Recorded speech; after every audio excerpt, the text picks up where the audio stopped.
let's go ahead and get started with the agenda. And first up, I have House Bill 1680.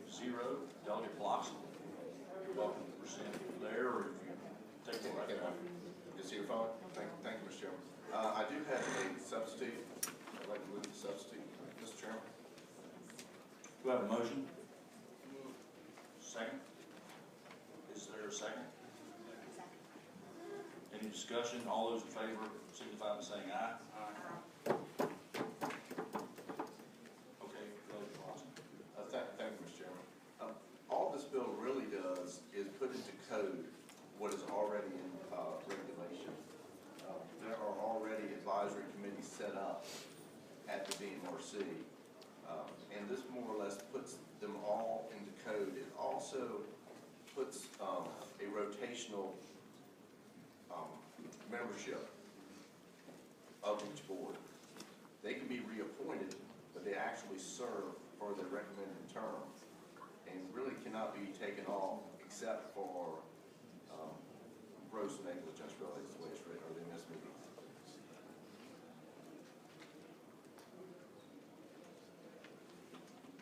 Okay. Any questions from the committee or the patron?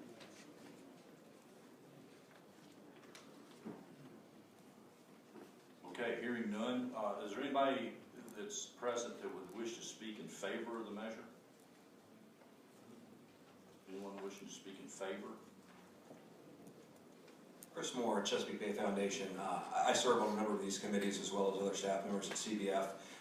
As has been said, this is simply an effort to codify those committees, which allow citizens to represent their interest and provide advice to the Marine Resource Commission, which we think is a very good thing. So we have no objection to the bill. Thank you. Anyone else that wishes to speak in favor of the measure? Okay, is there anyone that wishes to speak in opposition to the measure? Is there anyone who wishes to speak in opposition? Is there anyone that wants to hurry up so they can go get a cup of coffee? Okay. All right, well, hearing no more comments, or is there anyone just wishes to make a comment? Okay. We have a comment. Thank you, Mr. Chairman. John Bull, Commissioner of Marine Resources here. I've looked over the amendment in the nature of substitute. I have no position on this. I understand what the delegate is trying to do. I don't think this does anything more than codify what's been in place now for many decades. So I have no position. The governor has no positions. I just want to make sure everybody understood. Thank you. Thank you. Okay. How does the committee wish to move forward? Move to report. Second. As amended. As amended. Okay. Any further discussion? All those in favor signify by saying aye. Aye. Opposed likewise. The bill is reported. Thank you, Delegate Bloxham. Okay, now we have House Bill 1859. Delegate Lopez. Thanks, Chairman. 1859 deals with waste site inventory in Virginia. I'd like to move the substitute. Amendment in the nature of substitute, sir.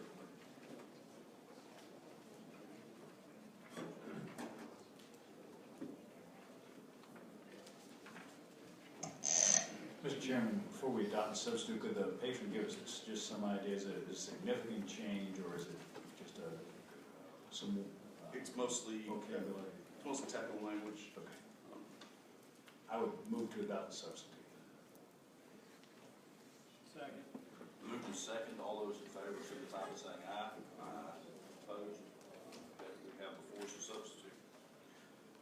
Delegate Lopez. Thank you, Mr. Chairman. Virginia's current approach to sort of identifying and remediating hazardous waste sites is, I believe, a bit fragmented and insufficient. We know that there are hundreds of known or suspected contaminated sites in Virginia that are tracked in some way by the Commonwealth or the EPA. Yet there's really no centralized, accessible inventory for everything. In addition, while the EPA oversees the cleanup of the worst sites in Virginia, the Superfund sites, there needs to be a system for the Commonwealth to prioritize its intention for the sites that the EPA is not addressing. So in order to protect public health, Virginians need to know where these sites are in their communities. This legislation creates the Virginia Non-Federally Managed Hazardous Site Inventory, a one-stop inventory that is publicly accessible for citizens and regulators. This inventory will include the following types of sites. One, sites that have been subject to disclosure or voluntary remediation under the Brownfield Restoration Land Renewal Act. Two, where any person has been required or has volunteered to conduct a remedial action under an order or regulation of the State Water Control Board. Three, that was reported to the Department's Pollution Response Program after December 31st, and in the judgment of the Director, poses a continuous risk to the public or the environment. Four, that is listed as a site in the Commonwealth on the U.S. EPA Superfund Enterprise Management System. Or five, where a release of oil has been reported to the Department pursuant to regulations adopted by the State Water Control Board. The inventory would list the sites in decreasing order of risk to the public health and the environment. In addition to the inventory, the bill also includes a reporting requirement so that a responsible party must notify DEQ within 30 days of knowing of the existence of a non-federally managed hazardous waste site. So basically, a comprehensive list and reporting requirement would create more transparency for the public to easily identify sites that could be located in and near their communities. That's basically what this bill does, and I think it helps public health, public safety, and is a positive step forward for the environment and the Commonwealth. Okay, thank you, Delegate Lopez. Are there questions of the patron from the committee? Yes, sir. Mr. Chairman? Delegate Bloxham? Delegate Lopez, did you say if you voluntarily cleaned up a spot, then you're going to be on this list? Is that what I kind of understood you say the first Well, couple? yes, because if you voluntarily clean up a site, but it's not if you volunteered to conduct remedial action, you should still be on the list because it's about the public knowing where these sites are located in the Commonwealth. I mean, we have brownfield sites, we have Superfund sites. It's just about knowing where these places are located. Right now, there's really sort of no publicly accessible map of where these sites are in the Commonwealth. And so we just want to be able to have that information available for folks. Mr. Chairman, I have a question. Excuse me, Delegate Weber. Oh, Ladies first. Okay. I guess this would be a question for the patron. According to the fiscal impact, it says that DEQ would expand its current inventory of information on waste sites and enforcement efforts. What exactly would that expansion be from what they currently do? It would entail at least two staff. It would be getting in the weeds on publishing and updating this inventory. And we're talking about hundreds of sites. And so you just need to have that staff available to get that information in the proper format for public consumption. Delegate Ransom? Mr. Chairman, I have a question for the patron. So if there is an accident on the side of the road or a farm vehicle falls over or something like that, and there's chemicals, and there's pretty fast reporting and quick cleanup measures, are they going to be reported? Depends on the size, really. Depends on the size of the spill. Every accident where if it's a tractor trailer and all of the gallons of fuel are out on the side of the road and it has to be cleaned up within a 24-hour period, all of that stuff has to be reported by DEQ and it's going to be on this list? It Instead depends on of just the thinking size. about car accidents. It depends on the size, really, and the permanent. So, like, mostly, if you talk about the list, we're really talking about brownfield sites, Superfund sites, sort of the major chemical sites in the state. That's the So real is that focus. outlined in here? It's outlined in the bill. Yeah. The size? The amount that's spelled? No, actually, Guess I'm a little Yeah. confused about no. it. It just gets into the. No, we don't actually address that. It's more about the federal designations of what these larger sites are, like Superfund and brownfields. So the definitions of the federal level, those federal standards.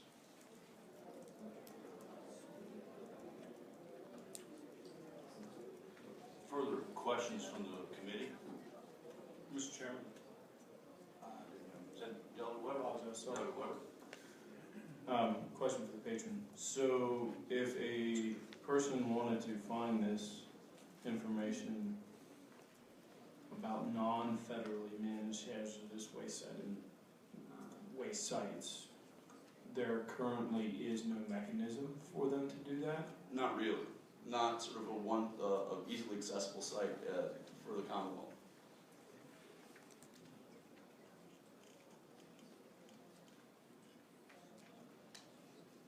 Further questions from the committee?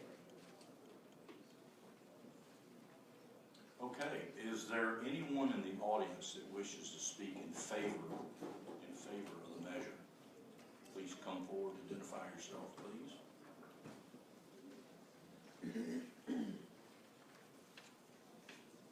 Mr. Chairman, thank you. I'm Noah Sachs. I'm a professor of environmental law at University of Richmond. About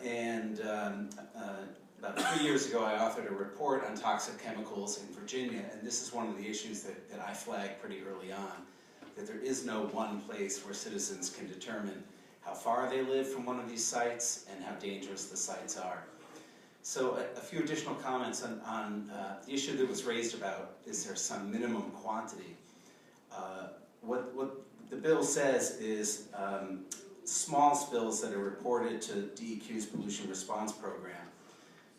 Those are only listed if, in the judgment of the director, they pose a continuing risk to public health or the environment. So the small spill that's cleaned up within 24 hours and it's basically gone, those don't have to be listed. And the other thing I want to stress about the bill that I find really favorable is the reporting requirement. Because right now there's no requirement in Virginia, if you're aware of a release of a toxic chemical into the environment, to report it to DEQ. And there's also no requirement that if you happen upon historic contamination, let's say when you're redeveloping real estate and you discover some contamination from the past, there's no requirement to report that to DEQ. So in addition to the inventory, I think the reporting requirement is just as important. Thank you. Mr. Chairman? Thank you. Sir? Sir? Dr. Sachs? Yes. Yeah. I'm Delegate Weber has a question if you're... Question for the gentleman. You had early on talked about, can you give an example of one of these small, I guess, discharges? Because you mentioned that obviously a tanker truck that, spills oil and the locality is able to clean it up, that wouldn't be reportable. Is there another example of a non-federally managed hazardous waste site? To just trying to give us a mental picture of what we're dealing with. You're asking what would be reportable? Yes, sir. For instance, a more serious spill from, let's say, a tank of chemicals that was not immediately cleaned up and that posed a continuing hazard to a neighborhood nearby will be reported. And also brownfield sites. So in a real estate development, if a construction contractor comes across barrels of waste that have been buried or contaminated soil that cannot be immediately cleaned up, that would be reported as well. In addition, what the bill does is it compiles the existing lists that DEQ is already keeping of hazardous sites. And these are in various parts of DEQ's databases, and this would compile them in one place. For example, maybe a better example might be in 2014 when West Virginia was the victim of a chemical spill from old tanks near Charleston that contaminated the water supply and closed down businesses and actually shut down the West Virginia General Assembly for a week. You might remember that. And so that's sort of an example of one of these kinds of sites we might be talking about. Mr. Chairman? Delegate Weber? Wouldn't that type of spill obviously be very easily noticed and reportable? To West Virginia? Yeah. What? Yeah, it would. Sure, I mean, that was reported in the media, but a less prominent spill might not be reported at all to the state.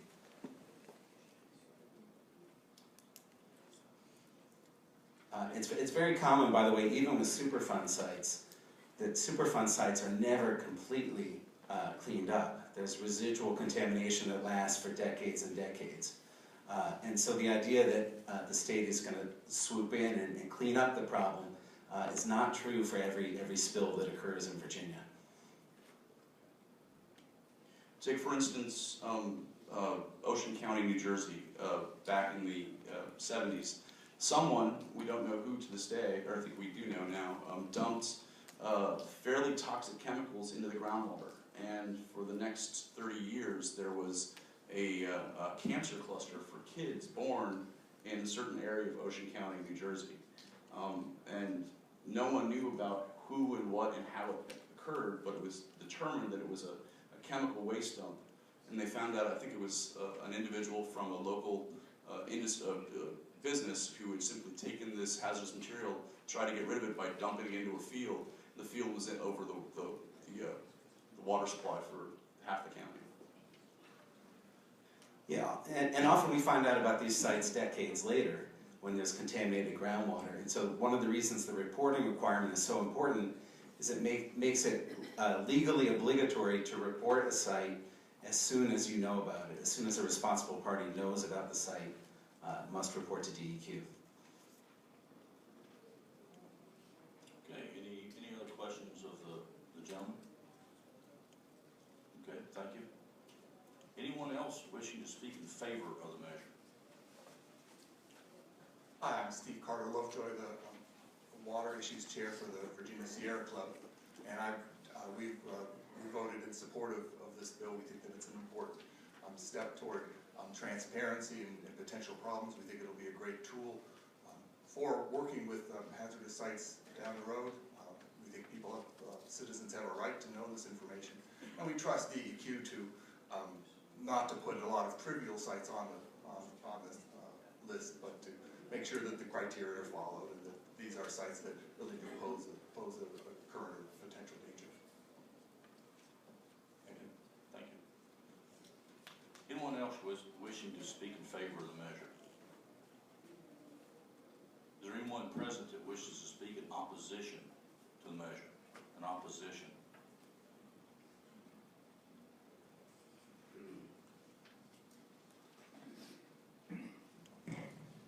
Mr. Chairman, Brett Bassey, President and CEO of the Virginia Manufacturers Association. We just have a couple of comments. We just read the substitute. We do support DEQ's enforcement of the Clean Water Act, Clean Air Act, Hazardous Materials Act. We comply with those. We also are very aware of their regulation of Superfund sites and their management of releases. We're also very familiar with the West Virginia case. Over the last 3 years, there have been numerous bills introduced in the less numerous body on the other side of the building, trying to deal with the West Virginia case. DEQ took it upon themselves to do a little bit of work in that area, I think, in looking at it, assessing some of the more risky properties or sites, if you will, and they handled that administratively. We supported that. This bill we can't support. I mean, this bill, candidly, this bill is a branding bill. I mean, that's the way we would see it. And I want to draw your attention to what I mean by a branding bill. This is after the fact, and this is not defined of what kind of release. The release could be something very benign and very small. It could be something very large, but to try to equate a Superfund site listing with something of this size, those are apples and kumquats. We're talking a very different set of circumstances. But if you look on lines 47 through 49, it tells you, I think, about what the real challenge is of the bill. If you make a mistake and you do have a release, you always have to work with DEQ to clean it up. But you'll never get off this list. It's a permanent brand on a site for a specific activity. It's not a waste site. That's what I want you to understand. Just because you have a release on your property does not make your property a waste site. It means you had an accident on your property. But this will be on a permanent list that will be distributed publicly, like the TRI list, the Toxic Release Inventory list, which is really more for air emissions. So, members of the committee, we understand the purpose is transparency. If folks really want to know where there are risks, I don't think anyone in West Virginia had a problem finding where that risk was. In Virginia, if there is a release, DEQ, we have always found to be very responsive, and they do enforce the law very, very swiftly. So as far as anybody trying to create an environment where they're getting out from under public scrutiny, it just doesn't exist in Virginia, quite frankly. Mr. Sachs. Just one quick point. Oh, okay, Mr. Vassy? You have a question for the? No, I was just gonna say, under the bill, the DEQ, I'm sorry, the head of DEQ has the ability to make a judgment call about who gets on the list and who doesn't. And so, I understand the concern about apples and kumquats, but I trust David Paylor to make the proper kind of decision in these kind of situations. I think Mr. Sachs said. Yeah, Mr. Sachs, we've already heard your testimony and appreciate, your input so far. Any other questions for Mr. Vassy as he presented? None there. Delegate Weber, did you have a comment? Yes, sir. I have a question for Director Paylor. I'm sorry to make you get up. Yes, sir. The gentleman previous had mentioned numerous regulatory acts that I guess have come through either federally or state. What are, if someone were to undergo a spill, I mean, how do all these add up for the I guess recording requirement of that spill? So if somebody, say, spills chemical fertilizer, they've got to notify you, correct? Correct. During the course of that, I guess my question is, we've been given examples of either folks who have spilled and the public didn't know about it till later, etc. Are some of these spills that you're not aware of done either negligently or criminal? I can recall none that were criminal, and negligent.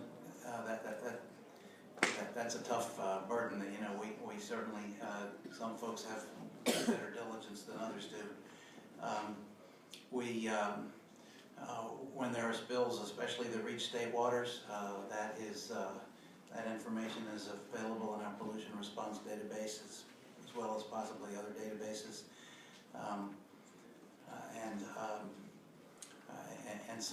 And if you were doing and this happens frequently under FOIA, if you're doing a property transfer, the folks come in and do a due diligence, and so in the different databases that we have, or records that we have, to the extent that we have knowledge that information is made available to them. I would not represent that we know all places in the state that are contaminated, and that's in fact what the volunteer remediation program is about, because there are some areas of contamination that get self-reported and they aren't regulated under any of our federal laws, and we work with them to clean it up under the volunteer remediation program. But one of the things that condition of sites changes, and one of the reasons that we have the physical impact that we do is it would require us to maintain and constantly updating. We did a survey in about 10 years ago called the Ogden Report, and it identified over 2,000 sites, not all of which that we have had the need to, by regulation, continue to monitor. So many of those are probably cleaned up, some of them are not, and so there is a constant updating that's required. But to Brett Vassy's point, everything that's regulated, we deal with, and those are in the records, and spills that are a part of our pollution response program are in the record as well. Follow-up question, Mr. Chairman? Delegate Weber. So if a person was truly interested in this subject matter and wanted to find out, they could contact you and you'd be able to provide them with the information? We'd be able to provide them with the information that we have. Some of it may well be dated because we don't do continual follow-ups with sites, events that happened 15 years ago. Mr. Chairman? Delegate Lopez. But sites that happened 15 years ago can still have harm to the environment, correct, Dr. Paler? Mr. Paler? I wish it were Dr. Baylor, but Yeah. I wasn't that smart. Perhaps, but perhaps they could. Any site that has a potential long-term harm that's regulated in any way, we see through to a point where it's not. But there may be, And there so, certainly is a possibility of. That's the reason when you do property transfers, you go through phase 1 or phase 2 assessments to make sure that there's nothing there. All right, Mr. Chairman, one more question. Delegate Lopez. Mr. Paler, then also, when someone contacts your office and they're anxious to find out what's going on with maybe a piece of land or some site they might have heard about in the past, when you respond, and it takes a period of time, are you going to be able to give them a comprehensive, or are you going to give them a piece of the information they need to get? What happens here is a lot of the times someone will contact your office, they'll get a piece of the information, they won't get all of the information. And wouldn't an inventory sort of bring all that information together in one place, easily accessible, and for the people to be able to have a lot of transparency? As far as that's concerned, I'd say yes, because we, for property transfers, and that is a big slug of the FOIA work that we do. In many cases, we allow folks to come in and search the files, and you do in fact have to look through pollution response files and 3 or 4 or 5 different sets of files to identify if anything has been the case. Delegate Ware. Mr. Chairman, thank you. Director Paler. How frequent do you get contacts from the general public who would like to know this kind of information? Do you have a sense of the numbers of these kinds of contacts? Delegate Ware, I don't have the numbers right away. Are likely to be on the order of a couple dozen or on the order of a couple thousand? Well, I will say that of our Freedom of Information Act requests, it's a significant portion of the FOIAs that we get, and it over the course of a year, it's 500 to 1,000, something like that. Okay. Second question is, if I may. Delegate Ware. If you were to characterize broadly your current policy as compared to what this would entail, how would you broadly describe the change from the current practice to what this envisions? I would describe it as pulling the information into one place, and I would describe it as requiring some sort of routine updates of information. We would have to visit sites more frequently than we do now in some cases to get the most current information because they're on the list. We haven't had a regulatory reason to keep track of what's going on, so there would be a need for more frequent updates of the status of some sites. Delegate Ware. I also noticed that section that Mr. Vassy alluded to, 47 to 49, I would call the scarlet letter provision, where your name is always out there. You always get that scarlet letter on your attire. Do you have any observations on that? Our staff has had some concern that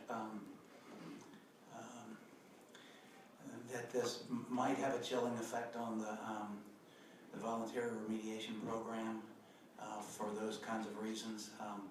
Voluntary remediation involves voluntary disclosure, and so it could in fact have some influence on folks' decisions about whether to disclose or not. And again, voluntary remediation program is for those kinds of contaminants that are not otherwise regulated. If we find any kind of contamination that's covered under RCRA or any of the federal laws, and it's not disclosed, they've got a different problem. Thank you. Mr. Chairman? Delegate Lopez. Oh, I'm sorry, Delegate Weber. I was just going to state I have a motion at the appropriate time.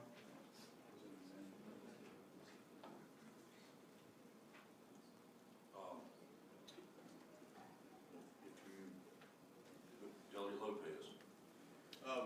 If there's a proper second, I was going to talk, sort of open up the idea of if the scarlet letter provision is causing such heartache, that we take out 47 through 49. Because I think the value of public health and the environment of having the people's right to know about health hazards in their community is more important than branding a business in perpetuity, even though I trust Mr. Paler and the folks at DEQ to not willy-nilly sort of brand companies that are making spills and doing the best that they can to remediate those spills. I think I care more about making sure that we have as transparent a process as possible out there, and that people are aware of these sites, and that there is a easily accessible way for people to find these sites online. Other states have gone down this road. I think it's important that Virginia do the same. So if taking out lines 47 through 49 will help us get to where we need to be, I'm fully for that. I'd like to make a motion to take out line 47 through 49 in the bill. Okay, there's a motion to strike lines 47 through 49 in the substitute. Is there a second? Okay, hearing no second, motion fails to carry. So, Mr. Chairman, still have Delegate Weber. I move to lay the bill on the table. Second. Okay, it's properly motion is seconded to table the bill. Any further discussion? All those in favor signify by saying aye. Aye. Opposed? No. Okay, the bill is tabled. Thank you, Delegate Lopez. My intent was, and I apologize for those in the audience, Delegate Lopez has a couple other bills, and one is House Bill 1870, and he has asked that go by for the day, and so those of you that are present and just sat through all that, and your heart was set on 1870, my apologies, but we're not going to hear that bill today. Also, I'm kind of taken out of order of just a bit here. I'd like to call up Delegate Hodges for his House Bill 2009. Thank you, Mr. Chairman, and permission to have a brief sidebar with Mr. Meacham, if that's okay?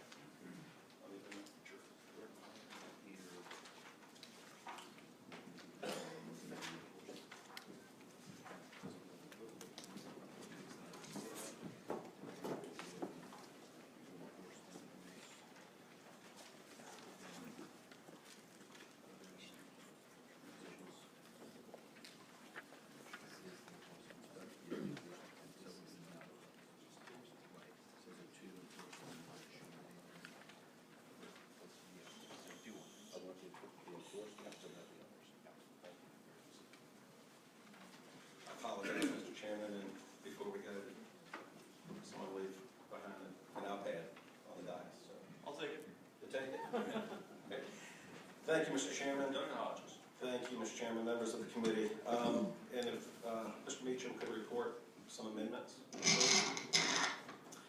Mr. Chairman, on House Bill 2009, on page 2, line 90, after the word review, the amendment would strike inspection and in place of those words would insert and inspection but not including. So the sentence would end including plan review and inspection, but not including enforcement. And that same amendment will be made on line 201 on the last page of the bill. It would read, including plan review and and inspection, but not including enforcement. Okay, is there a motion on the amendment? Does everybody understand that? Okay, is there a second? Second. Okay, it's moved to second. All those in favor signify by saying aye. Aye. Okay, we have the amendments. The bill is amended before us. Thank you, Mr. Chairman. As amended, House Bill 2009 authorizes the hiring of certified third-party professionals to administer any or all aspects of a program for management of stormwater and erosion, including plan review and inspection, on behalf of an erosion and stormwater management program authority, which is a state water control board or a locality approved by the State Water Control Board or Stormwater Management Program Authority. It can be a locality, it can be a state entity, or it can be another entity. So, in the summary you read, to include enforcement, this actually removes the enforcement provision, which the third-party professionals really shouldn't be doing. That belongs with the government entity, the locality, and they're comfortable with this. And as you know, stormwater, it's an ongoing issue. There are a number of issues that we're still dealing with. We've had some work groups and some folks studied this throughout the year, and this is one of the recommendations that came out of this. Our rural localities lack the expertise in-house to handle this stormwater review. So it allows a locality to enter into a contract for professional services, either on an annual or an a la carte basis for stormwater review. It also requires the professional to hold requisite certificates from DEQ and another code section for the Commonwealth. So it's assured of compliance and a vehicle to punish non-compliance. It also allows the developer, the home builder, any of those folks to more control that timeline and to work with folks that they're comfortable working with each and every day. There are also examples of this in the code. Third-party design and inspection, for instance. You also have third-party building inspectors as well. So this allows basically that third party to put their stamp of approval on this and go directly to DEQ and would remove the locality from that process. So we've had quite a bit of support. We may have an amendment in the next, a positive amendment in full committee or in the Senate, but I promise you, Mr. Chairman, it will be non-controversial if we have to do that at that time. But so far, we have not seen any opposition to this legislation that I know of. And we've had the support from folks on this. And this is one of the fixes in stormwater, and hopefully next week we'll have some more. Mr. Chairman, Okay, question, Delegate Weber, if I may, 2 questions. please. Just so that I understand it when you speak. My county in the process of one of my counties in the process of trying to adhere to the stormwater management legislation that you were, that you carried a couple of years ago. Thank goodness you did that workload. They had to hire 2 extra engineers and all that. So rather than doing that, they could, under this piece of legislation, hire a third-party engineering firm to handle that. Yes, sir. And then my second question is, who is the enforcement agency? It would either be the locality, it would be the VSMP authority, whoever that entity may be, if that's correct. So it could be localities or the DEQ or? Sure. Okay. So for instance, what we just have septic systems currently, Department of Health is the enforcement agency. Thank you, Mr. Chairman. Sorry. Delegate Lawson? Thank you, Mr. Chairman. Got a question, Delegate Hodges. What is the difference between what we had before, where it looks like we could contract before with a public or private entity, and the sentence that you put in there? Where are you? I'm trying to figure out looking? that what we're gaining that we couldn't do before. That's to assist with the responsibilities. It's not actually to perform those responsibilities. I'm correct on that. So on line 86. It says to assist. Right. But it's my understanding that this option is not available at this time. And it's a tool that, and we may actually come back with another fix that will allow our developers to be even making an easier process for them moving forward. Okay, any further questions of the paper from the committee? Okay, is there anyone in the audience that wishes to speak in favor of the measure, in favor?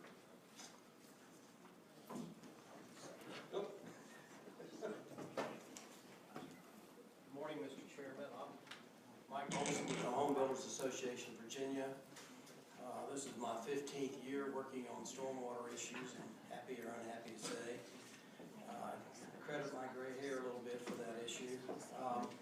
We always support any initiative by the General Assembly or DEQ that can make stormwater management more efficient. We think this may be a tool that might make that more efficient and still protect the water quality of the Commonwealth. So with that said, as is previously crafted, we would support this. Thank you. Yes, please. Mr. Chairman, members of the subcommittee, my name is Larry Land, representing Virginia Association of Counties. We do support this bill. I've also been authorized to tell you that the Virginia Association of Municipal Stormwater Agencies also supports the bill. And any tool that localities can have in their toolbox to help them administer their stormwater programs is very helpful. And I'd like to thank Delegate Hodge for introducing this bill. Thank you. Thank you, sir.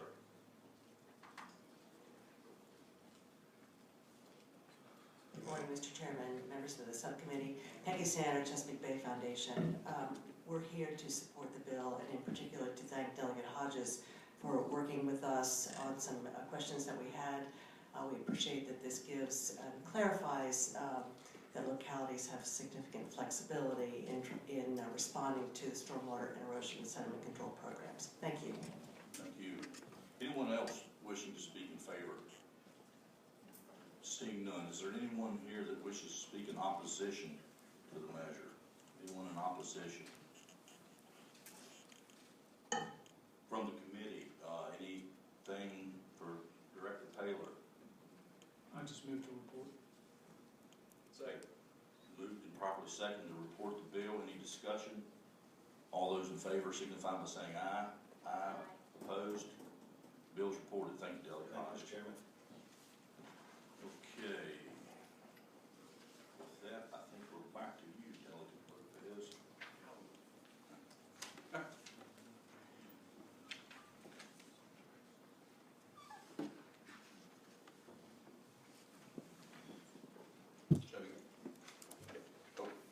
All right, HB 1860 is a bill dealing with above-ground chemical storage tanks. I just mentioned the 2014 release in West Virginia that from old tanks near Charleston that contaminated the water supply and closed down businesses and the General Assembly in West Virginia for a week.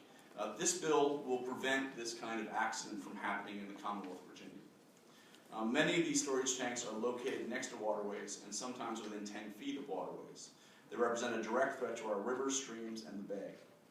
The bill establishes an inventory of chemical storage tanks in the Commonwealth, so water suppliers, counties, municipalities, and emergency responders will know where there is a large quantity of chemicals being stored. The bill also requires secondary containment for large tanks and modern siting and construction standards. This bill ensures that taxpayers don't pick up the bill for chemical spills by requiring owners of the tanks to prove financial ability to pay for a spill. It also requires owners to prepare and submit spill response plans.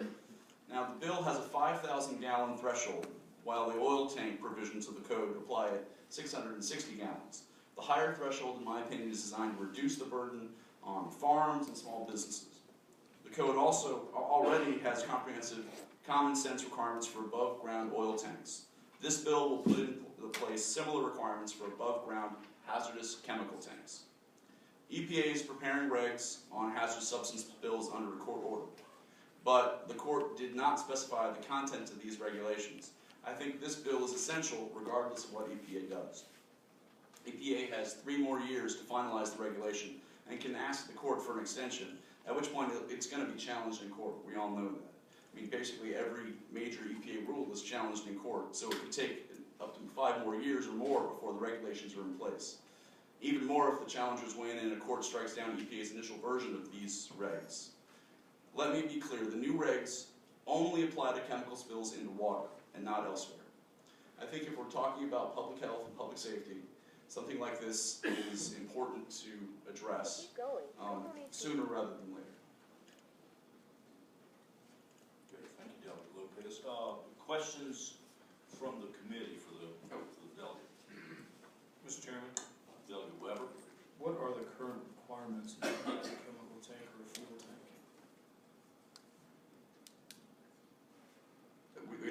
language in the code right now. We have language for oil, but I don't think we have language in the code dealing with above-ground chemical storage tanks.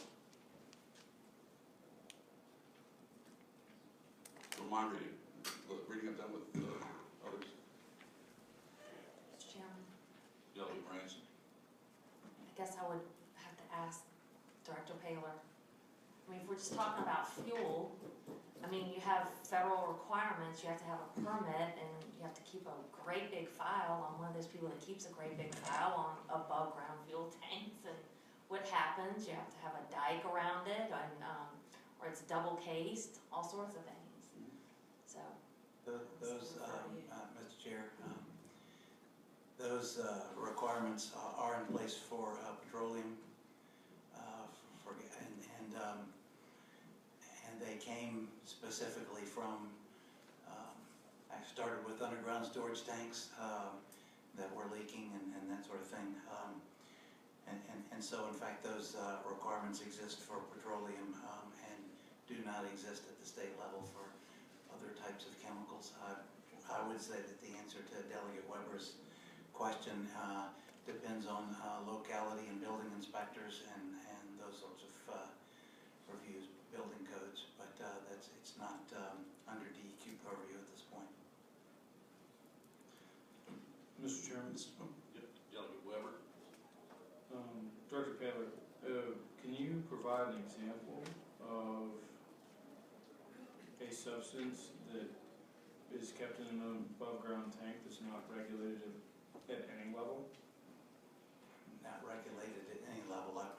I'm not an expert on all the other levels, but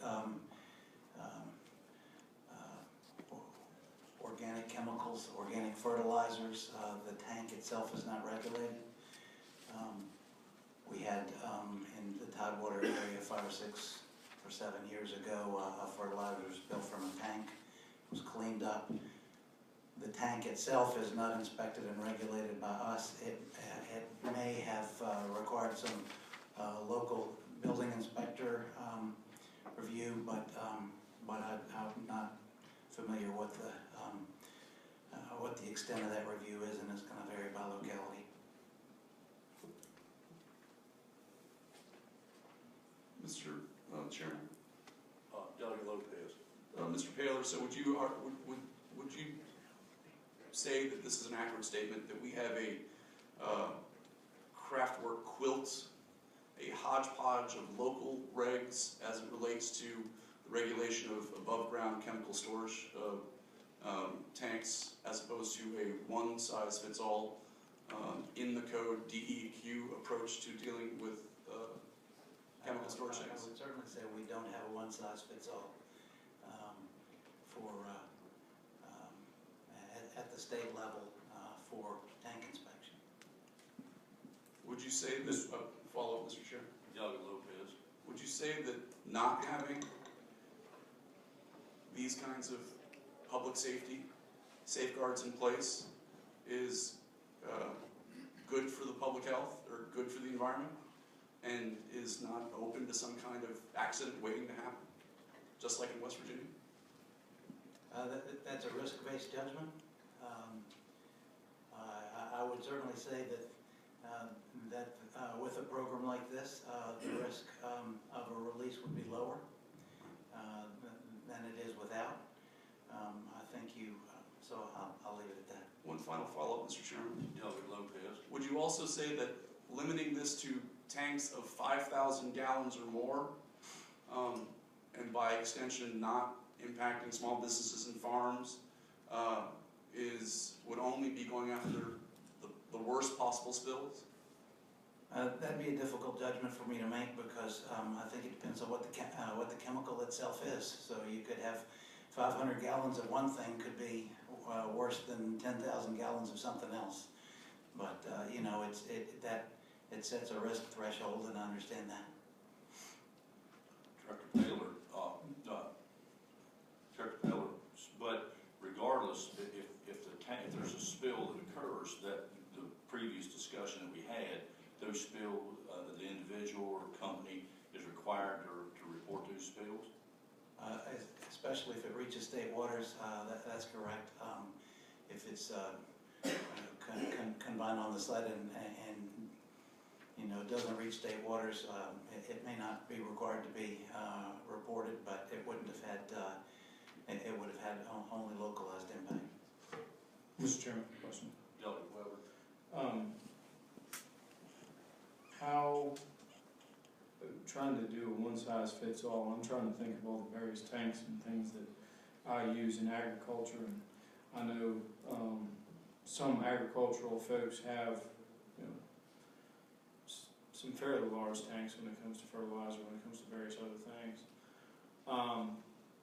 How would regulations be promulgated so that, for instance, if you're a fairly large farming operation, you would cover several counties at times, and these tanks are shifted and moved. And from the company that I use to handle my fertilizer, they get permits to cross state lines and all that good stuff. How, I guess, intensely would it take to establish such regulations to create a one-size-fits-all over various tank sizes, uses, and chemicals? That'll be a significant effort. And because of the variety of tanks that are out there, you mentioned it, different categories of tanks may require different standards, and the standards may vary depending on what they contain.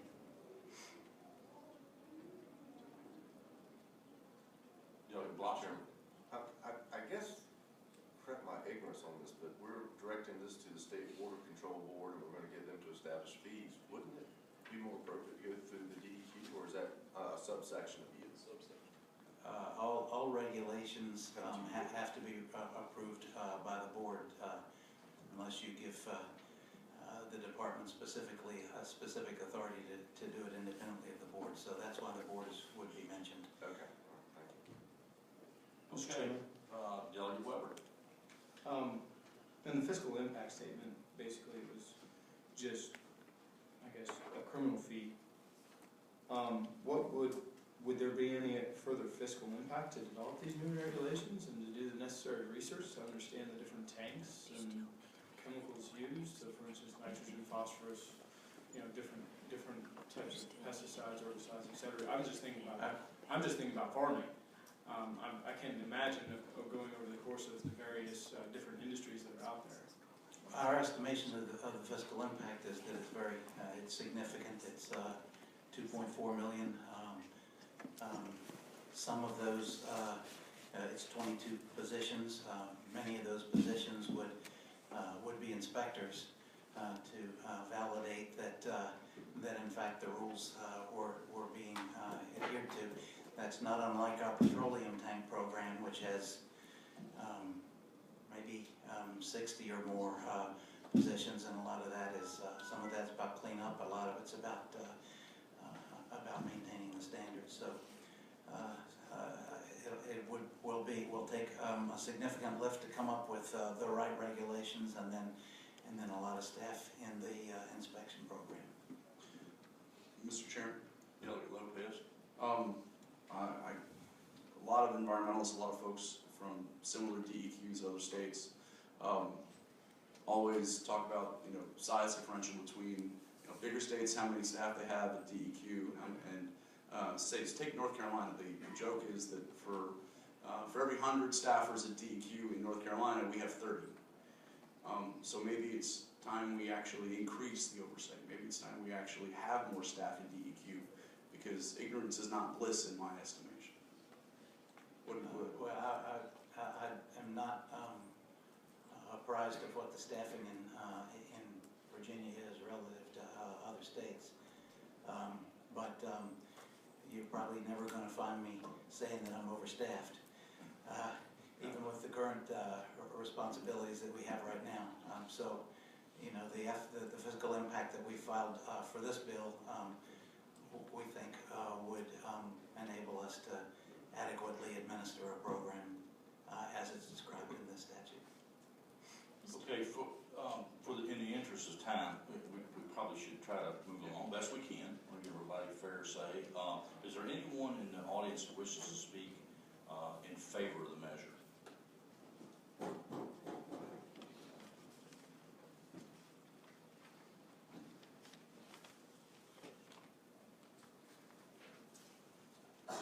Thank you, Mr. Chairman. Noah Sachs from the University of Richmond.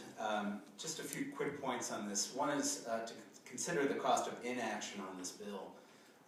The cost to the West Virginia economy of the spill they had there was devastating.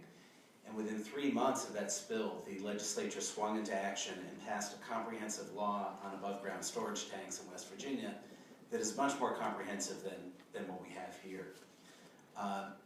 Point two is there's really no public health or environmental reason to have such comprehensive regulations in Virginia as we do for oil tanks and not for chemical tanks. It has never made sense to me why we have that distinction in the code.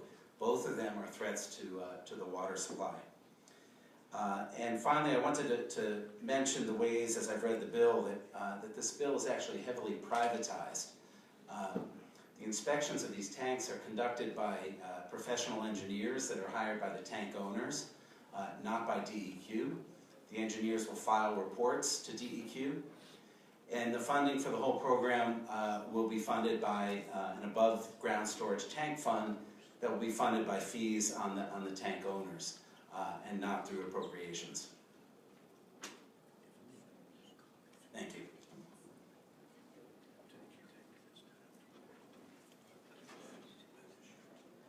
Okay, anyone else wishing to speak in favor of the measure? Okay, is there anyone in the audience who wishes to speak in opposition to the measure?